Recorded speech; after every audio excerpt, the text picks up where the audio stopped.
What's up everyone, Ryan Todd here, loan officer with Primary Residential Mortgage. Hope you guys are doing well and staying safe in this snowmageddon that we're going through here in Washington right now. So just hope everyone is, again, off to an awesome start here to the year. And one of the things I want to take time to talk to you about today is credit and you know, kind of what makes up that credit and what are the factors that go into that when credit bureaus are, you know, analyzing what your score is. And so today we're going to go over the 5 main factors that make up your credit score. So when we look at a credit report as your lender, we're really going to see 3 main types of debts show up on there: student loans, car loans, and credit card bills. So those are really the 3 things that are going to be important when the credit bureaus take a look at your credit score. So the number 1 factor when it comes to what your credit score is your payment history, right? So essentially, do you pay your bills on time? A late payment on your credit score is just gonna kill it essentially. And so any type of late payment can stay on your actual report for up to 7 years. So, you know, between the car loans, the student loans, the credit cards, it's super important that you guys are paying those on time, setting up auto payments, whatever that is, because 35% of your credit score is simply your payment history.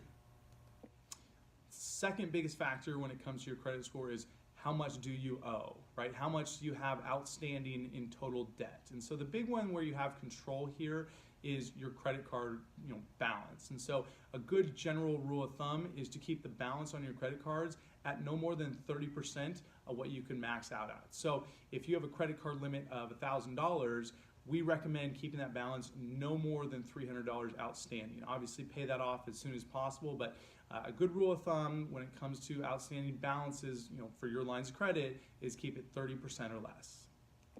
The third biggest factor is the length of your credit history. So this is one of those things, unfortunately, that for first-time home buyers, you know, you're at a bit of a disadvantage purely for the fact that you haven't been building credit for that long a time. It's why we generally see, you know, our parents have higher credit scores because they've had car loans, they've had mortgage payments before, you know, they've been building these lines of credit for, you know, decades, and you're just kind of starting out in the beginning phases of building that credit. So one of the best pieces of advice we can give here is just taking out, you know, minimal credit cards with minimal, you know, limits on them, but it at least shows the credit bureaus that you are a credit-worthy person that pays bills back on time.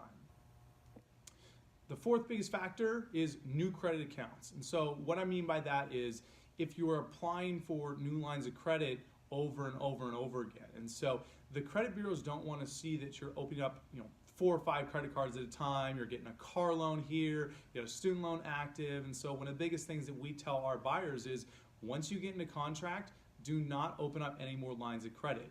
The credit bureaus will see that as multiple credit inquiries over a short period of time, and that'll therefore decrease your score. And so I mentioned before, you know, not a bad idea to take out a credit card. What we don't want you to go do is go take out 3, 4, 5 credit cards all within a month span. Ultimately, that's going to hurt your, you know, score because the credit bureaus see that as multiple inquiries over a short period of time. The 5th and final factor that goes into your credit score is the types of credit you have. So when credit bureaus take a look at kind of your credit portfolio or profile, so to speak, they want to see, is it somewhat diversified, right? Do you have different types of credit? Do you have just 10 straight credit cards, or do you have a couple credit cards, you know, car payment and a mortgage payment?